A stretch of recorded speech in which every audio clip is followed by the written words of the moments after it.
Hi friends, চলো তোমাদের সাথে আজকে শেয়ার করছি। আমি নিজে রান্না করছি তো সেজন্য তোমাদের সাথে শেয়ার করছি। এতদিন তো মায়ের রেসিপি সব মা রান্না করেছে সেটা আমি দেখিয়েছি। আজকে আমি নিজে রান্না করছি, তাই তোমাদের সাথে শেয়ার করলাম। মায়ের বাবার সাথে ডাক্তার দেখাতে গেছে, তো মাই সব এইসব রেডি করে দিয়েছে, সব একসাথে মাই গুছিয়ে দিয়ে গেছে। শুধু বললো তুই একটু রান্না করে নি, মশলাটা করে নে।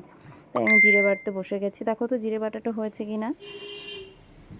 তারপরে দেখো রান্না বসিয়ে দিয়েছি, আমি আলু ভাজতে বসিয়ে দিয়েছি।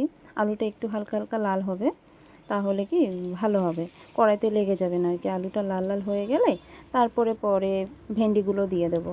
ভেন্ডি আর আলু ভাজা হবে, কারণ আলুটা একটু লাল লাল করে ভাজা হলে না ভেন্ডিটা দুটো একসাথে দিলে কড়াইতে লেগে যায়। এর জন্য আমি মার কাছ থেকে শিখেছি যে একটু পরে দিলে তাহলে কড়াইতে লেগে যাবে না। দেখো কী সুন্দর ভাজা হচ্ছে, কড়াইতে কিন্তু একটুও লাগবে না।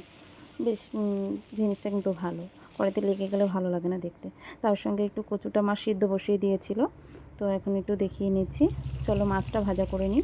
এটা টমেটো দিয়ে একটা মানে একটা ঝাল ঝাল টাইপের এটা হবে টমেটো দিয়ে। তো মাছটা ভাজা হচ্ছে, এদিকে মাছ ভাজা হয়ে গেছে। এদিকে আমি তেল দিয়ে দিয়েছি, একটু কালো জিরে দিয়েছি, টমেটো কুচি দিয়েছি, মশলাগুলো দিয়ে দিচ্ছি। এর মশলার ভিতর ছিল না হচ্ছে সর্ষে আর লঙ্কা ছিল। সর্ষে মার কাছে শুনেছি যে সর্ষে নাকি বেশি কষাতে নাকি তিতো হয়ে যায়। তাই আমিও সর্ষের ভিতর দিয়ে সঙ্গে সঙ্গে জল দিয়ে দিয়েছি। তারপরে হলুদ দিয়ে দিয়েছি, দিয়ে একটু হালকা কষিয়ে নিই। তারপরে হচ্ছে মাছগুলো দিয়ে দিয়েছি। এখন ফুটতে থাকে, এদিকে মাছের ঝোলটা হয়ে যাবে। ওদিকে আরেকটা রেসিপি হবে, চিংড়ি মাছ দিয়ে কচুর লতি হবে, মানে কচু হবে, লতি না, ওটা কচু বলে।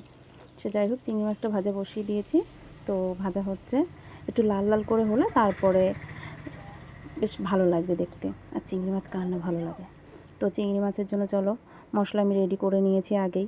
লঙ্কা, জিরে বাটা, তার মধ্যে একটু নুন, পরিমাণ মতো নুন, হলুদ দিয়ে নিয়েছি। এখন দিয়ে দিচ্ছি, একটু কষিয়ে নেব।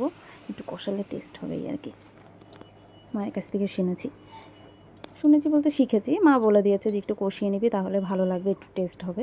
তো সেরকমভাবে আমি একটুখানি কষিয়ে নিচ্ছি, যেন একটু টেস্ট হয়। রান্না করছি বলে অনেক দিন পর রান্না করছি, যদি খেতে না পারি হবে। তো রান্না করে কষানো হয়ে গেছে, কচুগুলো দিয়ে দিয়েছি, একটু ভালো করে কষিয়ে নিচ্ছি।